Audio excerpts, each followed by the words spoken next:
The broadcast is now starting. All attendees are in listen-only mode. Good morning and thank you for joining this live BSI webinar on the new FSSC development program.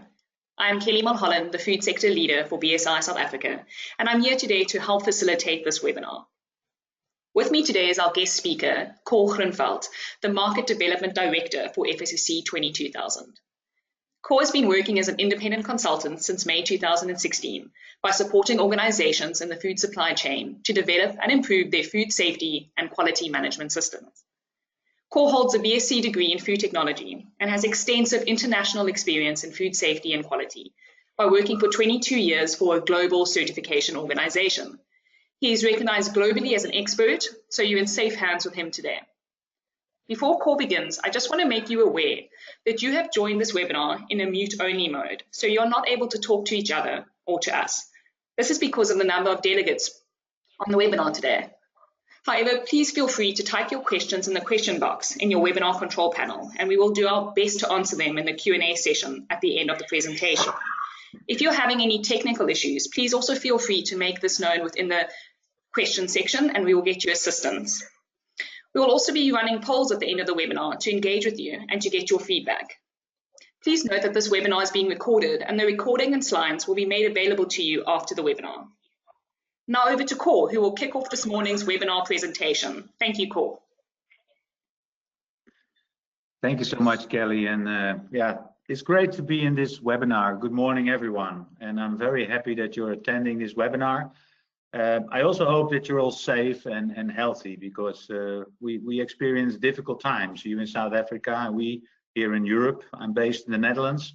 So I hope sincerely that you're okay and that we all are going the right way again with this crisis. So good luck with that. But okay, I think especially in these times, it's very important that we also look at developments that are now important and also in the future. And I think the topic of today is about how we can support the food supply chain, and especially the small medium enterprises there. I'm working for FSSC 22000, as Kelly said. I'm the Market Development Director, and I'm very happy and privileged that BSI invited us to join this webinar. BSI is one of our high respected partners. They deliver certification around the world, and we work closely together with them and our other partners, obviously. And I was in South Africa not long ago, at the beginning of this year, and I met a lot of people there, a lot of great people. I enjoyed your food and your hospitality, and South Africa is a very special place for us because even we can talk a little bit the same language sometimes. So let's go to the topic of today, the market the development program for FSSC. These are the topics I like to cover with you. First, a short introduction and some backgrounds of this program. Then I go a little bit deeper into the content of the program. If an organization wants to meet the requirements, what are these requirements? So I will show you, not in detail, but give you an overview. What are the requirements to meet the conformance level of the program? And then obviously this program can also help organizations to grow to full certification to FSSC 22000. And how can you do that? And then a short summary and where you can get some further information. Then obviously there will be a question and answer session and some poll questions organized by BSI. First of all, if you look at the background and the content of the program, FSSC 22000 is a certification program, and the certification program is recognized by the Global Food Safety Initiative. So FSSC 22000 itself is a way to achieve a food safety management system and get full certification with the recognition of the global retailers and the global manufacturers. That's already in place for 10 years, and FSSC has already more than 24,000 certificates, and BSI is one of the certification bodies delivering FSSC 22000. But we realized that FSSC 22000 is a great program, but the many small medium enterprises, for them sometimes the requirements are too difficult, and they cannot achieve full certification in one step.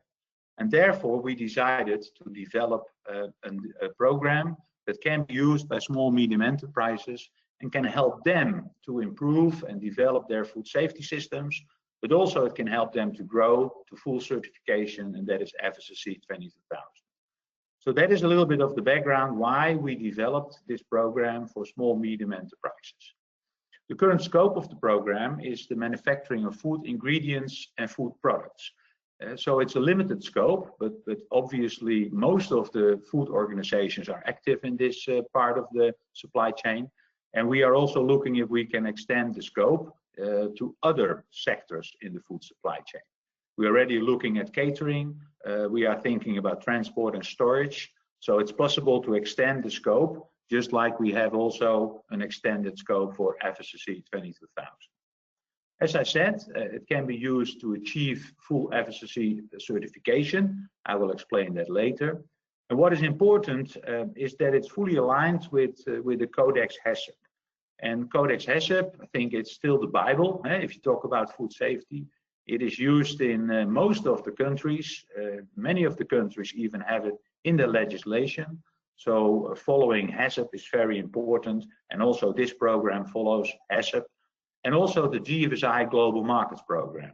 And that is a program that was originated by GFSI, I think 7 years ago. And that is also a program available for small, medium enterprises. But the difference with the GFSI Global Markets Program is that it only sets requirements. It doesn't have requirements to do the assessments. It doesn't have any requirements for the auditors. So what we did is based also on the GFSI Global Markets Program, we made it into an assessment program, including requirements for the assessments. That's a big difference. It has the same sequence as ISO 22000, and if you might know that FSSC 22000 is using ISO 22000. ISO 22000 is the most used standard for food safety management systems around the world. And to meet FSSC 22000 full certification, you have to meet all the requirements of ISO 22000. And for this program, we have selected the minimum requirements. But it has the same sequence as ISO 22000, and that makes it obviously easy to implement also FSSC 22000 in a later stage. I will show you some details of the program. You will see it's quite easy to use. We also try to use simple language. Because sometimes when you look at international standards, well, if I see an ISO standard the first time, I throw it in a corner and have to think 3, 4, 5 times before I take it out again. And that is just making a little bit of a joke, but those standards are often not easy to understand and read. And what we tried in this program is to make also the language and the requirements quite easy. And you also see it's a very flexible program, because you can step in at 2 levels, and you can also decide to stay at a certain level. There is no obligation to grow to FSSC 22000. That's only when you really need it, when organizations want to go for full certification. You can also stay at one of the levels of this program. I will explain that later. And also, we try to keep the cost as low as possible. That's also important. Many small, medium enterprises, they really have to look at the costs, and they really cannot expend very expensive costs for certification and audits. So we also make sure that there is no fee. Normally there is an annual fee when you get a certification. So food organizations using this program, they don't have to pay an annual fee for the conformity statement. There is of course the costs of the audit from the certification body, but we are not charging any fee to the food organizations. So we also try to keep the cost as low as possible. We tested this program also because we wanted to validate it, and we did it with a number of global retailers and manufacturers, and we did it in the countries, as you can see, several countries, and we learned from the pilots and made some improvements. So it's also a validated program that we tested last year. I cannot cover all the details of the program, but you can go to our website and you find the link in this slide. And there you find all the program documents, more information on the program on our website. And also you can go to BSI, obviously, if you want to have more information on the program, as BSI is also licensed and approved to deliver this program for FSSC. So let's go to the next slide. This is, I said already, the scope. You see here what we call the food chain categories. The food chain categories are defined in an ISO document, and you see the number there. But most important is, as I said, it's all about the manufacturing and the processing of food products and food ingredients. And formally you find the scope here because there are some specific areas where the program also can be used. You see pet food, because pet food is also being seen as the same level of assurance as human food. So it's also applicable for pet food. And also you can see it is for animal, plant, and also ambient stable products and biochemicals and additives. So this is the current scope. And as I said, we are looking if there is a need to extend the scope also to other sectors of the food supply chain. The program has three main elements. First, there is the self-evaluation tool. Then there is a training module. And there are the conformity assessments. And I will go into those three elements step by step. So if you look at the program as a whole, and you see this picture, you see it starts with that self-evaluation. And that self-evaluation is a document. You can download it for free from our website. And you can see what level you meet. There are two levels in the program, level 1 and level 2. And obviously level 1 is the real minimum requirements for food safety, and level 2 is already on a higher level. So you grow already there more to full certification. You can decide based on the self-evaluation what level you want to step in. So that's the flexibility of the program. You can decide on what level you want to step in. You can also decide to have training. You should also see it in this picture. The self-evaluation will also learn you if you need additional training. And therefore, we also have a training module, and we have also approved training organizations that deliver the training on behalf of this program. So you can decide yourself, it's not mandatory if you need additional training. Then you decide to step in on level 1 or level 2. And if you decide to step in on level 1, you can ask a conformity assessment body, an assessment body as we call them, to do the conformity assessment. And if you meet the requirements of level 1, you get a conformity statement. And that conformity statement will show evidence that you meet the requirements of the program. And you will also be listed on our public register on the website. So it also shows to other organizations that you meet the program. And that also can support organizations to have better market access. You can do the same. You can also step in level 2, and the principle is exactly the same, but the requirements are a level higher, as I said. And you can also decide if you want to grow in the program. So you can go from level 1 to level 2, from level 2 to full certification FSSC 22000, but you can also go directly from level 1 to full certification, or you can decide to stay at one of the levels. Staying on these levels depends on the needs of the food organization itself, and of course on the requirements of your clients. It depends sometimes on clients, what they expect from you, if you want to meet another level of the program. So this is in principle how the program works. If you then look at the self-evaluation tool, I said it already, you can download it from our website. You find the requirements as well on level 1 or level 2, and you can use it as a self-assessment or a gap analysis tool, and that will show you where you are with your program. So you will learn from the self-assessment on what level you are, and also that can help you if you need training or what level you want to step in. It is available in English at the moment, but we are in the process of translating the document into several languages. And in South Africa, I think English is absolutely not a problem, course, you all speak it very well, but we also translate it in Japanese, Chinese, Spanish, Portuguese, so several languages we are going to translate it. Then if you look at the document as more in detail, so you see a print screen here of the document itself, and you will see it's very self-explanatory. You find the requirements. So here's an example of the first chapter. It's about food safety system requirements. And first you find a general requirement, like this example, leadership and commitment. And then you find what we call audit questions. So for each of the requirements, there is one or more audit questions, and it's a conformity assessment.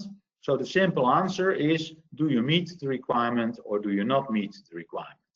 There's a yes or a no. And you can imagine if there is a no, there is a non-conformity. And then there is something missing. And in that case, of course, you need to close the gap if you do the self-assessment. And that works the same in the actual conformity audit, conformity assessment. The same will happen. The auditor also will come in, will look at these exactly the same requirements as in this document, and has to answer the question if the organization meets the requirement, yes or no.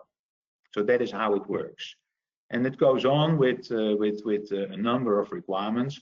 And you can also see that the titles of the requirement are aligned with, as I said, ISO 22000. And that is also what FSSC 22000 uses. So that makes it also easier to grow further into full certification for FSSC 22000. The document has, it's an Excel document. It has requirements for level 1, as you see at the bottom, and you have requirements at level 2. And for level 2, of course, all the requirements of level 1 are applicable, but there are a number of additional requirements for level 2, but you only have to fill in one of the sheets because all of the requirements are also in level 2. So that is how the self-assessment document works. Then looking at training, as said, it's not mandatory, but it can help, obviously. The training is delivered by what we call recognized training organizations. You find all their names on our FSSC website. The same with the assessment bodies that can do the conformity assessments. They're all listed on our website. So you can find there what are the training organizations and assessment bodies that you can use. And as I said, BSI is one of them. And it can be combined with the self-evaluation. So sometimes what training organizations do, they combine it with the self-evaluation. And then, of course, they can also support organizations to meet requirements or to explain requirements. That is a possibility that is provided. And then the third part, that is then the actual conformity assessment. Again, you have to decide where you want to step in. Then the assessment body comes in and they do the conformity assessment. And we work with licensed conformity assessment bodies listed on our website. And the validity of the conformity statement is 1 year. So if you want to continue the program, if an organization wants to stay, for instance, on level 1, because that is sufficient for them, or they need more time and it's accepted by their clients, then they can have an annual assessment. So each time the validity of the conformity statement will be extended for 1 year, and you can then have an annual conformity assessment to extend the validity of your certificate. And as I said, we ensure that you will be listed on our website in the public register. So it also gives visibility of the fact that the food organization meets the requirements. What is very important for us, and I said already, there is a difference with this program and, for instance, the Global Markets Program from the GFSI, is that we have in FSSC, we have our integrity program. And the integrity program, we are a foundation, we are a non-profit foundation.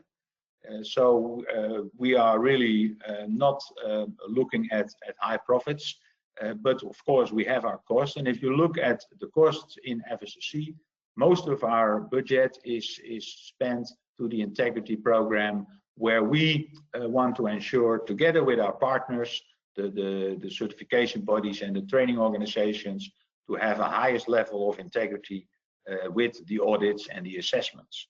And you just see an overview what kind of elements we have in our integrity program. And we work very closely together with our partners to ensure that the audits and the assessments are on the highest level as possible. And I think that, as I said, is a big difference with many other programs, and it has to help to ensure that there is confidence in conformity statements and certificates. That is very important. The audits need to be reliable, there needs to be trust, and the integrity program supports that. What are the requirements for conformance? Well, if you look at the self-evaluation document, as I said on our website, you find all the requirements there. And it's a copy-paste with the requirements that are being assessed by an assessment body. It has 3 sections, the requirements. First of all, there are requirements for the food safety system. Then there are requirements for the prerequisite program requirements. And we have a few additional requirements coming from FSSC. And I cannot go into detail. We don't have the time for that, of course. But I just made an overview of the main topics that you find in the requirements. And I think you will recognize it. At least you will, if you know ISO 22000, you will recognize the names of the chapters, because that is fully aligned with ISO 22000. But of course, we are not requiring all the requirements from ISO 22000. We are looking at the minimum requirements to ensure that you are producing safe food, and that you also have a good system in place to do that not only today, but also tomorrow. So these are, just to give you an idea, things like leadership, things like competence, things like withdrawal, recall. So for all of these different topics, there are a number, 1 or more audit questions, as I said, in the requirements document. You also see that some of the requirements are only applicable for level 2. So this is the requirements for level 1. And if you see, for instance, requirement 1.8, you can see that there is a requirement only applicable for level 2. And that shows that level 2 is a higher level. You have additional requirements on top of the level 1 requirements. These are the next section of the requirements document, are the requirements for prerequisites. So it's all about good manufacturing practice, all about hygiene, all about the basic requirements to ensure that products are produced in a safe way. And again, you will recognize a lot of these requirements. You will recognize it from Codex HACCP, the general principles of food hygiene, and you will also recognize it from the document. And there is an ISO document for this, and specifically for manufacturing, there is an ISO 22002 Part 1, and there are different parts in that 22002 series. This one is the one is for manufacturing, but there's also one for retail, there's one for transport and storage, and we use in FSSC 22000. Also for the prerequisite programs, we use these ISO technical specifications. And again, in this program, you will find not all of the requirements, but the minimum requirements, but aligned again with that international ISO documents. And if you, I'm sure you're also experts in HACCP, so you will recognize these different topics like construction, layout, buildings, equipment, cleaning, sanitizing, pest control, etc. And again, for each of these requirements, you find a number of audit questions that you need to meet to get a conformity statement for the program. Again, a number of these requirements are for level 2 of the program only. That is also in this section. And then, as I said, there are also what we call the FSSC additional requirements. And we have additional requirements in FSSC because we use international standards. And that means that we do not own these standards. We cannot change them tomorrow, the ISO standards. That's why we have the flexibility in FSSC to add any additional requirements when it's needed for developments in the market, when stakeholders are requiring things, then we have the flexibility in our additional requirements to add anything. For this program, there is only a few requirements on the management of services, and that's only for level 2. And that means when you use laboratories, external laboratories, or you do analysis yourself, there are a number of requirements for that to ensure that the results are reliable. That is the only real additional requirements for this program. And there's something on the use of the logo, but that is, of course, has nothing to do with your food safety program. So I hope this gives you a flavor of the 3 sections of the program and how it's built up and what kind of requirements are in there. So when you're ready for a conformity assessment, then you can ask an assessment body like BSI to do that for you. And I want to go through the conformity assessment itself in a little bit more detail. First of all, the duration is important, obviously.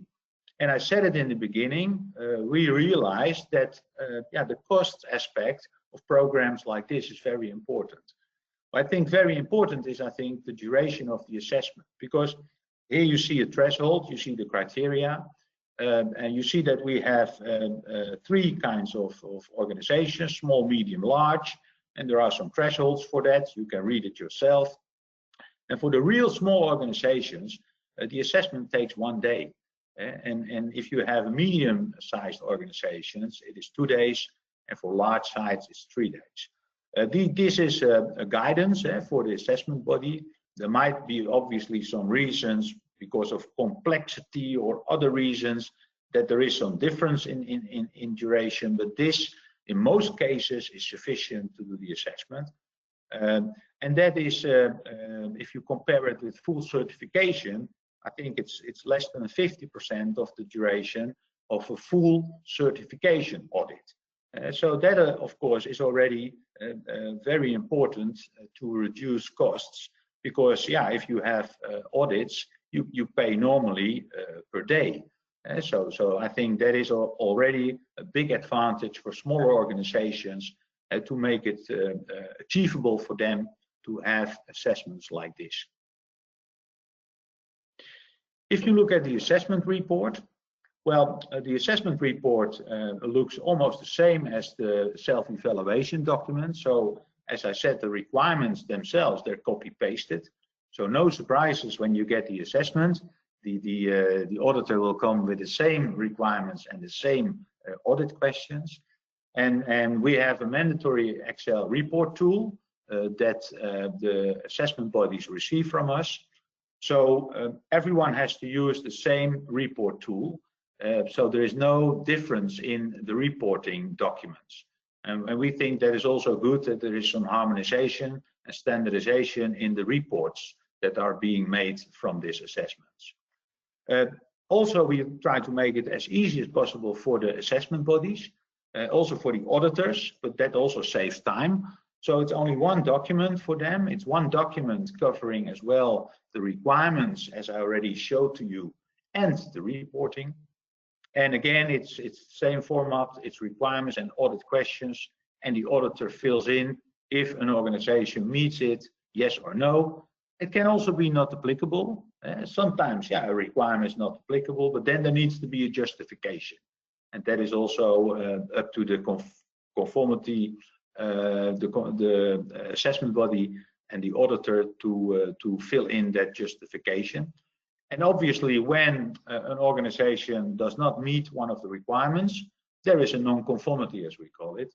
And the document has a finding log, and in the finding log, the auditor can fill in the non-conformities.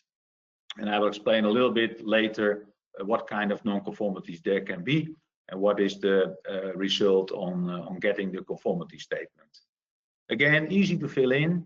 A lot of functionalities are automated, also to ensure that the auditor spends as little as time on reporting.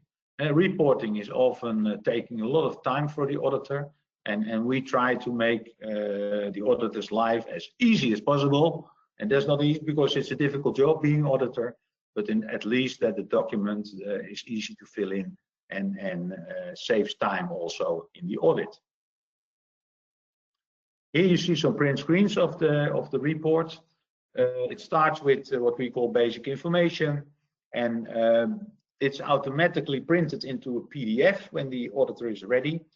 You also see on the bottom of the screen that the different worksheets. So there is a basic information. This is the example of that. There's a briefing for the auditor in the document. There's a summary and conclusion that will also be printed in the PDF for the food organizations. And then, depending the level the organization wants to meet, there's the requirements for level 1. And when the organization goes for level 2, you will see the requirements for level 2. And as I said, there is a finding table for any non-conformities. Excuse me. So this gives you an idea of the audit report. Also, another print screen is about the requirements, and you will recognize, I think, the same requirements as I showed you in the self-evaluation document. But this is then the auditor using this. And as you can see, for each audit question, the auditor can fill in with a drop-down if an organization meets the requirement, yes or no. And if an organization doesn't meet the requirement, there will be a reference to a non-conformity. The auditor can also fill in any comments. Also, the good news can be filled in because most food organizations do more things good than not good. Let's not forget that. We always have a negative reporting, but also very strong elements and perhaps some information, additional information on what has been sampled or what has been reviewed can be filled in by the auditor in the comment section. So this is an example of how the requirements are being listed. And then, as I said, there is a finding table or a finding log, and that is the end of the audit report. And that will show any non-conformities in detail, including a grading that I will explain later. And also it can be used for filling in the corrective action, the CA. And that is, of course, very important in the follow-up of any non-conformities. So it's a very straightforward document, and the auditor only has to fill in the important information, a lot of drop-down menus, automatic calculation, that kind of things. So that hopefully gives you a good idea. So what are then the requirements for getting that conformity statement? Well, any non-conforming requirement will lead to a non-conformity finding, as I said. And then we work with gradings. And this is exactly the same as we work with FSSC 22000, with the management system certification. So first of all, the lowest level of a non-conformity can be a minor non-conformity. Then we have major non-conformities. Critical non-conformities are the highest. So a minor non-conformity, yeah, I always say this happens. I worked for a certification body for 23 years. I've done a lot of audits. If there is an audit and there is no minor non-conformity, I scratch my head because there are normally always minor non-conformities. So yeah, that happens, and that also helps organizations to improve. What is needed to be done when there's a minor non-conformity? Then we expect that the food organization makes a corrective action plan and also the evidence of the correction within 28 days. Exactly the same requirement as FSSC 22000. This will be followed up by the assessment body. Then there is no reason not to get the conformity statement. So minor non-conformities are allowed as long as that corrective action plan and evidence of correction is available. It says evidence of correction. It does not say evidence of corrective action. So it's not necessary that the minor non-conformity is closed fully. There can also be some additional actions needed that take longer than 28 days, as long as the plan is there, yeah, that any risk coming out of the minors, the corrections are being taken. So it's only a plan that is required and not a full close out that can be done at a next audit. For a major non-conformity, yeah, the requirements are more strict. They need to be closed within 28 days. And it's up to the assessment body to decide if they can do that remotely or they have to go on site. That depends on the nature of the non-conformity. Major non-conformities needs to be closed before organizations get a conformity statement. So that is a different level. And you can imagine for a major non-conformity, there is a potential significant risk for food safety. And I use the word potential. And if it's not closed, it can go wrong tomorrow, I always say. So there's a potential significant risk for food safety. And that's not the case with a minor. Minor can be a small thing that doesn't have the impact and on a significant food safety risk. Then the highest level of non-conformity is the critical. And a critical, the difference with a major, I try to explain, is that it's not a potential significant risk for food safety, but it's a direct significant risk for food safety. And you can imagine then, that really needs to be solved. If an organization is already having a conformity statement, it will result in suspension. That is the consequence with the critical non-conformity. And also, you will not get a conformity statement, obviously, until the critical non-conformity is fully closed. And also there are some timelines in what time that needs to be done. So I think this gives you an idea what you need to do, what the food organization needs to do to meet the program and to get that conformity statement. Yeah. I also see in these times, in these difficult times, that if you look at supplier assurance, it's also not easy for food organizations, of course, to do their normal supplier assurance program. So this program can also help very, very well in a supplier assurance program. So if you have organizations that have different suppliers, also for those suppliers sometimes it's too difficult to have full certification in one step. Again, this program can help. You can use it yourself for your suppliers. You can ask your suppliers to do a self-assessment because the self-assessment tool is free to use. So you can do that yourself. But then obviously when you want really to have some evidence and independent trust that your suppliers meet your requirements, you can use an assessment body like BSI or the others to do an assessment on your suppliers. I've been in South Africa, as I said, beginning of this year, and I also talked about this program with a lot of different brands. I met large brands, manufacturers, but also retailers.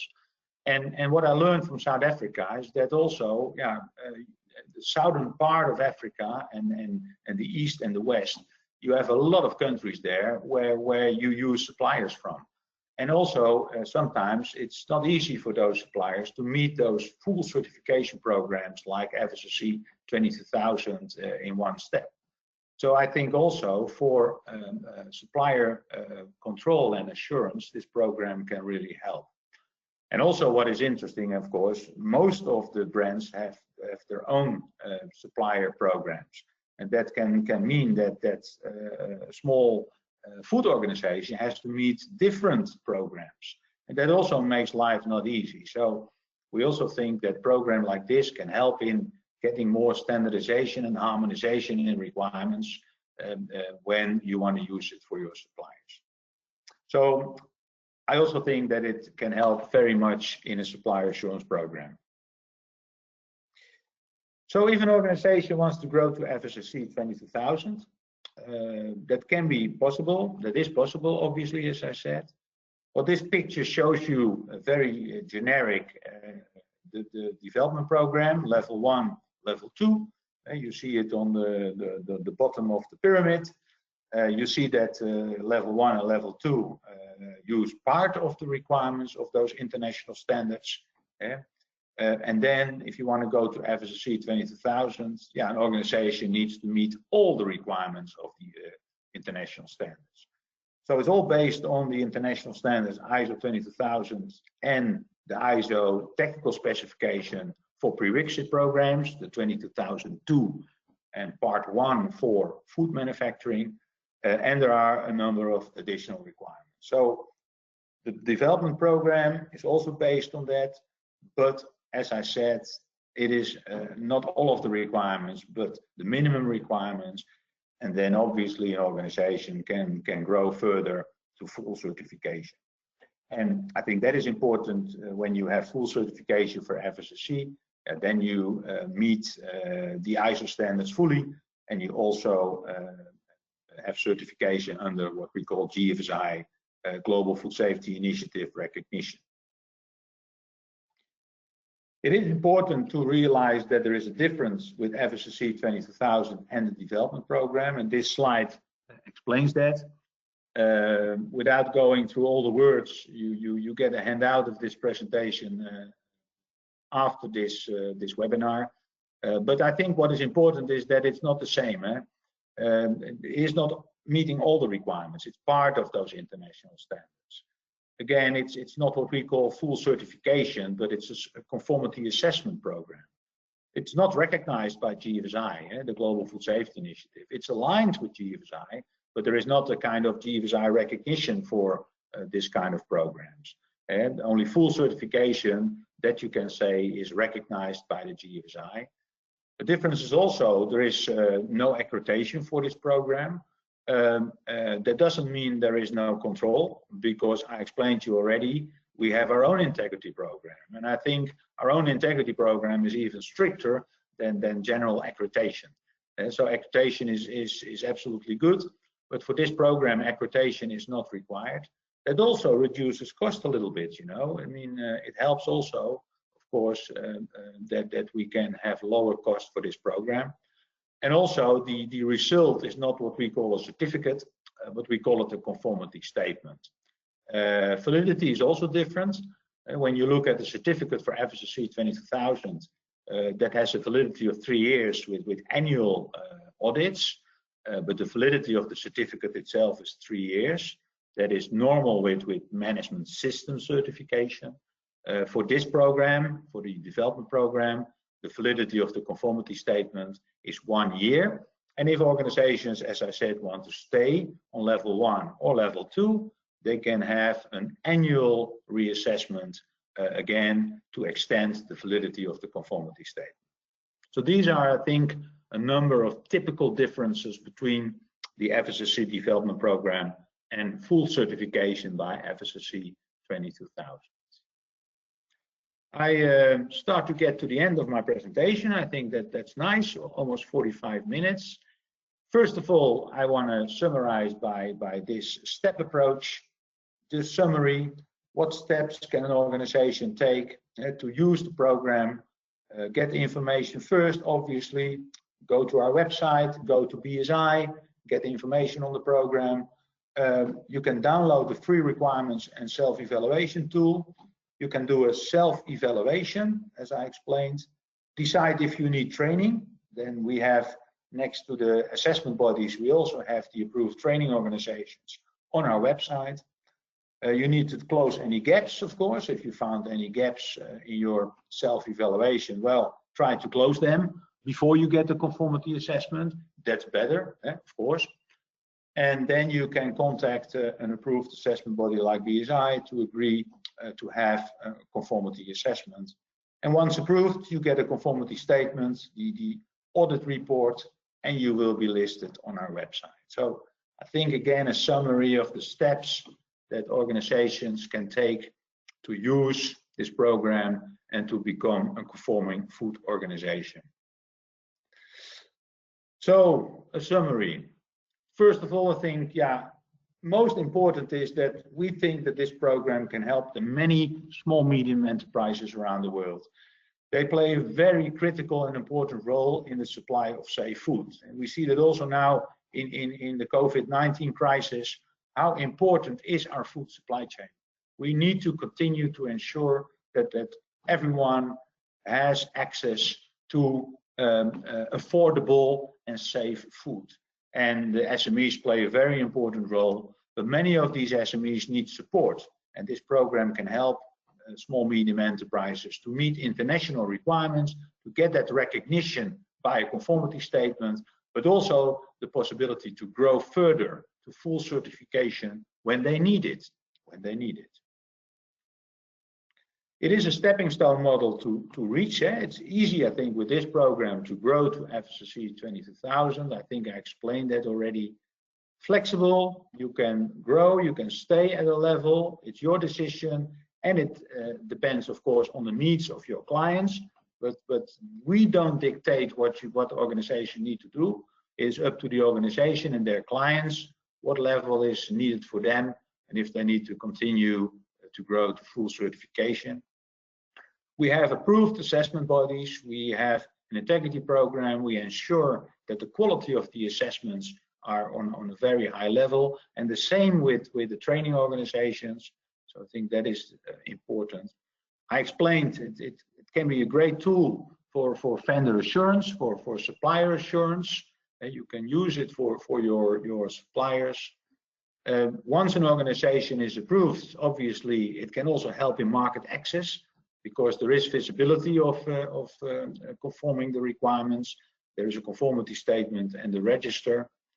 And I think also what we see is that there is absolutely still a problem with resources in certification and audits. And again, I think it's important that we also help certification bodies and assessment bodies to make sure there is sufficient resource in auditors.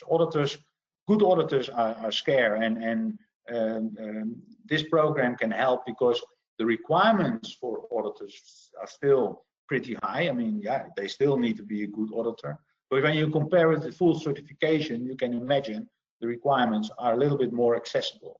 So it can also help certification and assessment bodies to train and qualify new good auditors. And that is a benefit for everyone, we believe. And last but not least, yeah, the cost level is much lower than certification. Of course, you still need to pay for the assessments, that is normal. But as I said, we are not asking for an additional fee for every conformity statement from the food organizations. And the duration is much shorter. And that helps, obviously. That's one of the main factors of costs. That's the duration of the audits. So I'm going to finish. I realize that it's short in 45 minutes to explain everything on the program, but I hope I gave you a clear picture, and also the benefits and how to use the program. More information, as I said, on our website, and also you can download their self-evaluation tool. But obviously, please go to BSI for any further information. They are a licensed assessment body, so they can deliver as well this program as full FSSC 22000 certification. But they can also help you very good with all your questions and any follow-ups.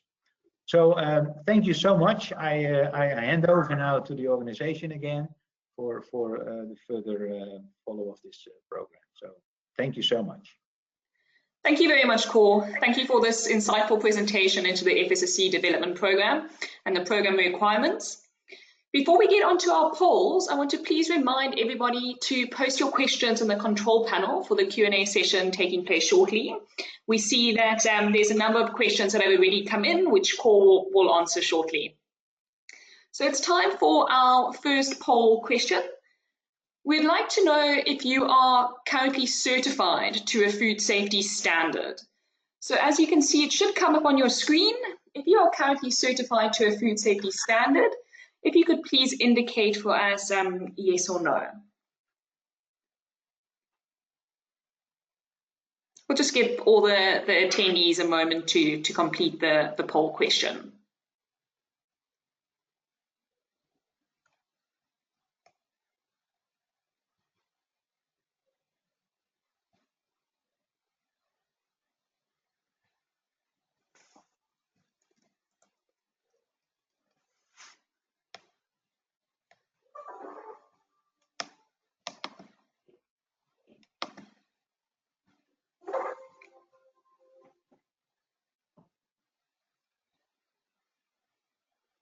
We're just waiting for some of the last delegates to complete the poll question.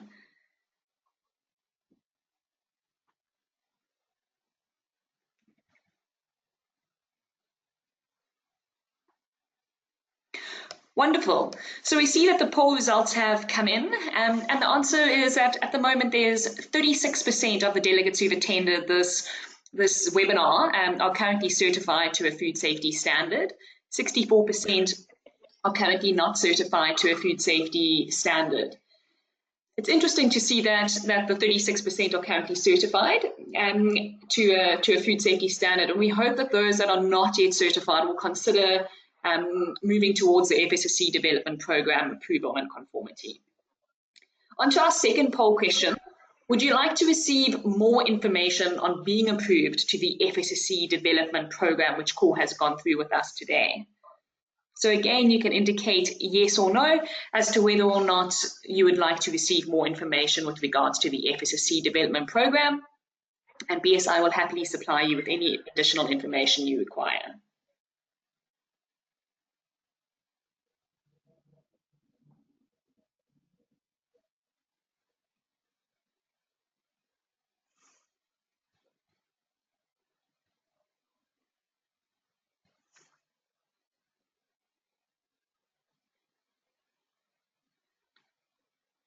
Just giving an additional moment or two whilst we wait for a few of the last attendees to answer the poll question.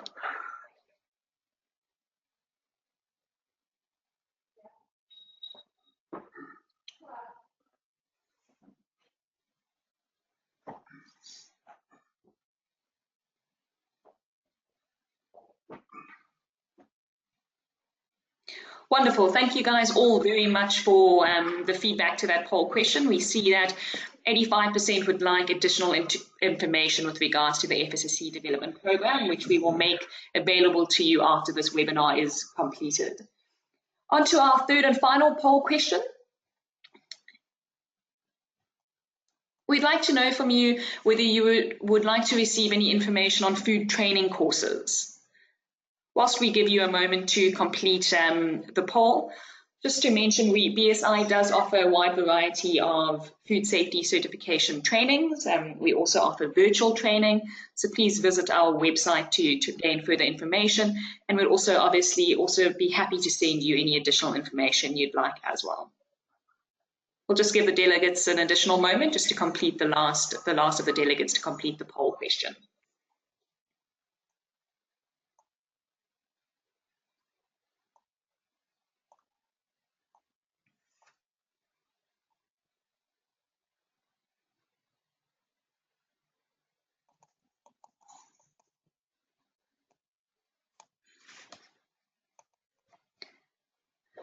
Wonderful. Thank you guys all very much for completing all three of our poll questions. We really do appreciate the feedback. And we're now going to take a look at the questions that have come through on our Q&A. We are unfortunately not able to show the questions on the screen due to data protection, but we'll be reading them out before answering them. So I'll be reading out the questions that have come through, Cor, and if you wouldn't mind answering the questions that are coming in from our delegates at the moment. We have got quite a few questions that have come through, and obviously whilst we go through the questions, if there's any other questions that you have as delegates or attendees, please feel free to send them through. So the first question that has come through is, how can we certify indigenous foods for export markets?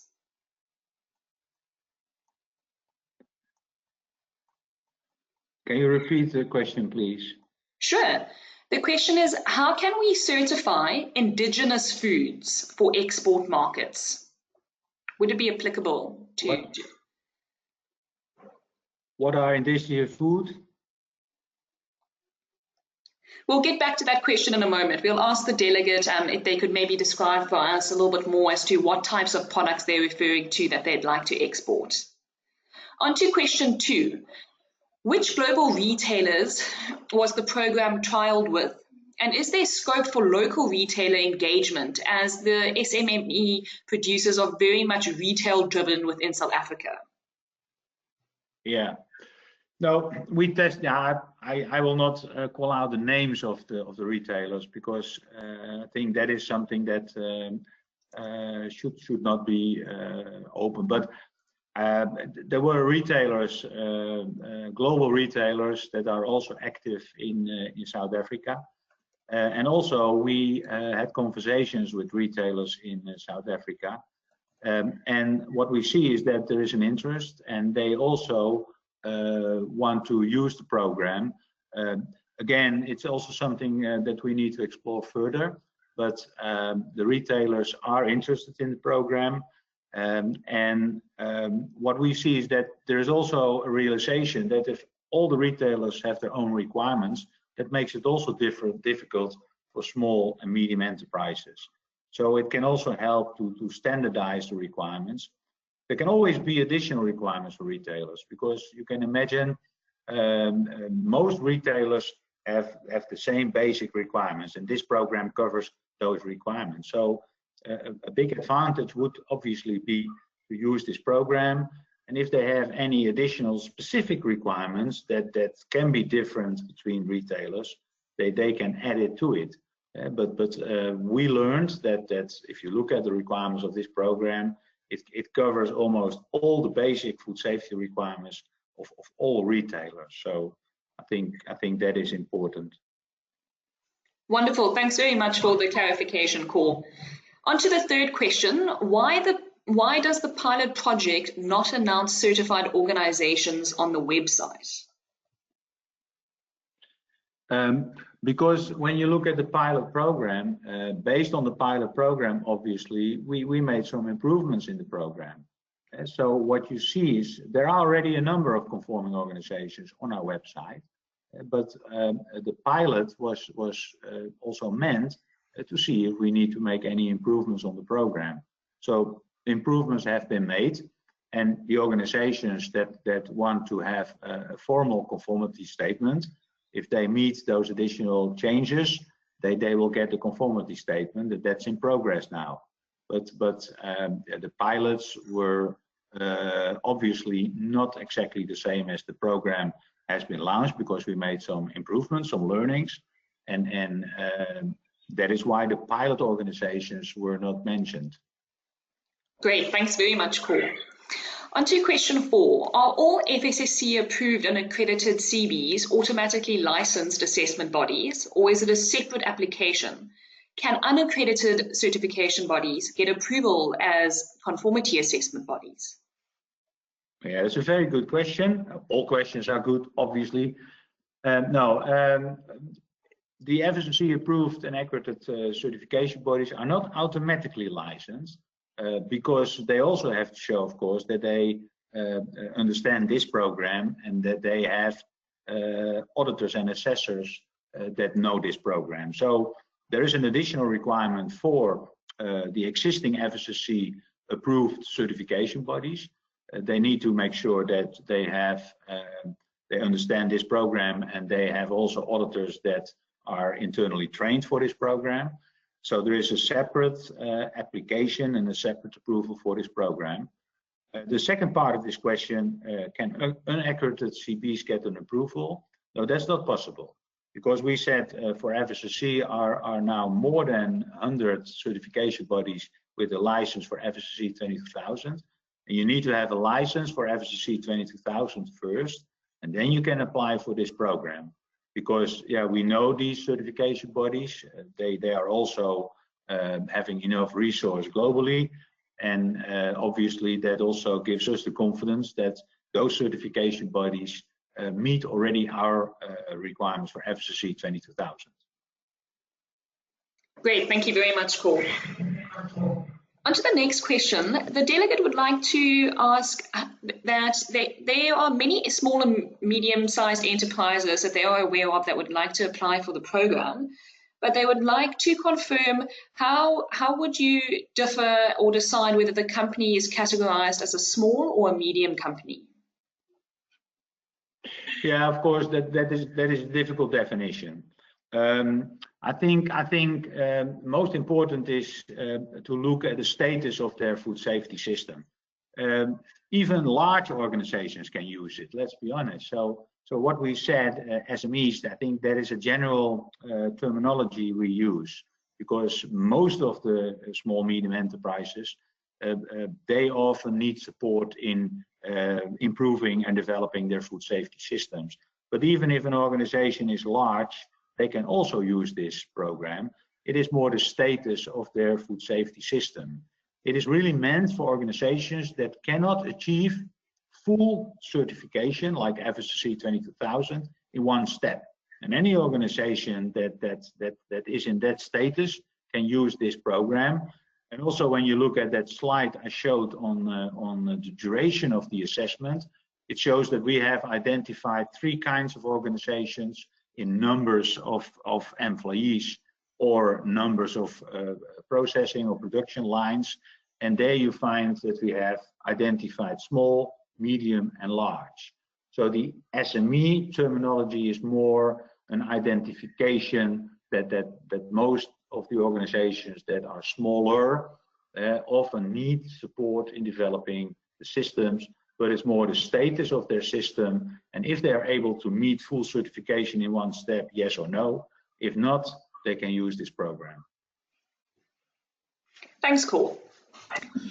Another delegate would also like to know if it is mandatory to be registered with FSSC as a training organization before we can train SMEs on the development program. And do the training organizations have to be registered, or is this optional? What is the cost of registration if they are required to register? Yeah, no, for training organizations, for assessment bodies, we said you need to have an existing license for FSSC 22000. We don't have that for training organizations. The reason for that is that the number of training organizations with an FSSC 22000 license is much smaller. And we also want to ensure that there is enough coverage around the world to provide training. So training organizations that not yet have a license for FSSC 22000 training can still apply for this program, but they need to do an application. They need to meet the requirements for training organizations, as we listed out in our program documents, and we are going to review if they meet those requirements. So they need to be registered by us, they need to be approved by us, but it can be also training organizations that not yet have a license for FSSC 22000 training. The costs, I can be transparent in that. When you look at the cost for a training organization, it's 3,000 euros per year for organizations that have not yet a training license for FSSC 22000. So I think also, it's still money, but still relatively low fees that we ask as well from training organizations and also from the assessment bodies. Thanks, Cor. One of the next question is, are there minimum requirements in terms of the operational assessment time on site, such as 50%, which is required for the full FSSC 22000 certification? Yeah, there is a guidance for that. That's again a great question. There's a guidance that we expect at least 50% of the audit to take place on site. And what is also interesting, I think, is in these times of problems of conducting audits, we also might look at the possibility of that part of the audit that is more reviewing documents and doing interviews, if we can use remote techniques. That is not yet implemented. But again, I think we also have to learn from this crisis. That perhaps in some circumstances it might also be able to have 50% of the assessment on site and perhaps a 50% of the audit remotely. That is something we are discussing now, and also we like to work closely with you and other partners to see what we can achieve with that. But 50% guidance for on-site audits for this program. Thanks very much, Cor. We only have time for one last question. So the last question is, can you downgrade your FSSC certification to this program? Aha, that's an interesting one. Yeah, theoretically it's possible. I mean, if you have full FSSC 22000 certification, you could stop with that. And then meet this program. There's no rules against it. But yeah, if I would recommend it, that's something else. Because yeah, if you meet the FSSC 22000 full certification requirements, yeah, of course that is a higher level. Let's be honest. It is fully GFSI recognized. It is a full food safety management system in place. But there might be specific circumstances that you cannot meet those requirements, and that it would be sufficient to meet the requirements of the development program. But I would say looks to me like exceptions, and it would not be a recommendation from me. Thanks very much, Cor. Thanks very much, Cor. That's unfortunately all the time that we have today for Q&A session. The rest of the questions that have come through, we will feed back through to all of you via email to give you answers to some of the other questions that you have posed. Cor, myself and BSI would like to thank you for a great presentation, and thank you for taking the time out to be with us today and to share the information with regards to the FSSC development program with the South African markets. And thank you to the audience for joining us today. We hope you enjoyed the webinar, and thank you and goodbye. Thank you so much. Bye-bye.